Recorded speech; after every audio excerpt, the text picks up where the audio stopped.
2 dimensions और एक 3 dimensions.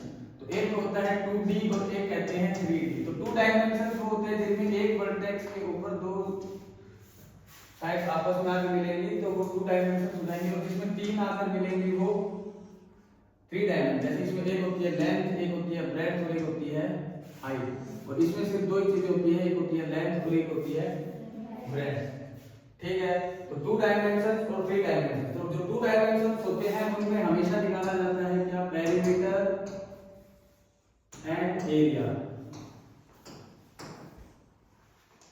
ठीक है, 2 डायमेंशंस में हमेशा क्या निकाली जाती है, बोलो, एरिया। और 3 डायमेंशंस में निकाली जाती है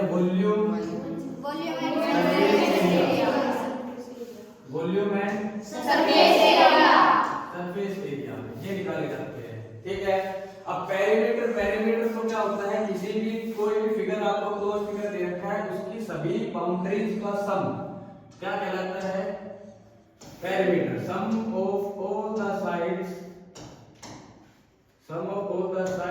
ऑफ गिवन फिगर। दिए गए फिगर की सभी साइडों का जो हम सम करते हैं वो क्या कहलाता है, उसका पेरीमीटर कहलाता है। ठीक है, जैसे आपको रेक्टेंगल दे रखा है, अब रेक्टेंगल आपने पढ़ा है कि एक होती है लेंथ और एक होती है ब्रेड्थ।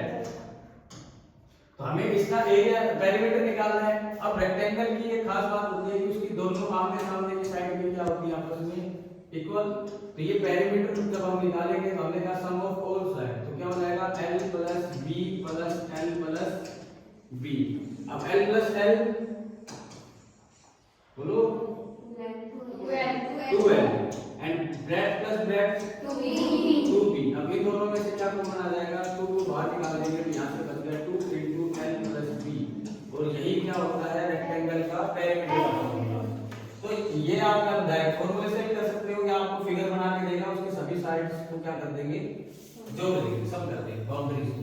फिर आता है इसका एरिया। एरिया का मतलब क्या होता है कि किसी भी चीज का क्षेत्रफल वो कितनी जगह को घेर रहा है, कितनी जगह कवर कर रहा है। तो रेक्टेंगल का एरिया कैसे निकलता है, लेंथ इनटू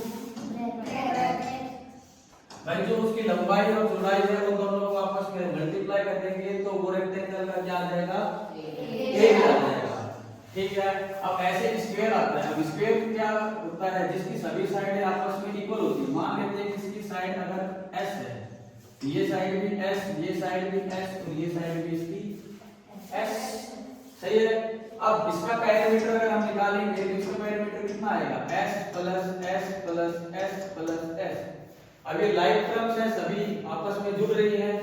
ये s 4s चार बार जुड़ रहे हैं तो इसको कहेंगे 4s कह लो, या फिर इसको यूं भी कह सकते हैं 4 मल्टीप्लाई साइड। यस, इसकी सारी साइड्स इक्वल होंगी। हां, स्क्वायर की सारी साइड हमेशा इक्वल होंगी और रेक्टेंगल की आमने सामने की साइडें इक्वल होंगी। ठीक है, इस चीज को ध्यान रखना है। फिर आता है इसका एरिया। अब इसका एरिया कितना होगा, अब एरिया वही चीज होती है लंबाई गुना चौड़ाई, लेंथ मल्टीप्लाई ब्रेड्थ। मगर यहां पर एक चीज फर्क हो गई, यहां पर लेंथ और ब्रेड्थ नहीं है, यहां पर सभी साइड इसकी आपस में क्या है, इक्वल है। जितनी लेंथ होगी उतनी ब्रेड्थ होगी स्क्वायर की, तो इसका एरिया कितना हो जाएगा, साइड मल्टीप्लाई साइड। ठीक है जी, धन्यवाद।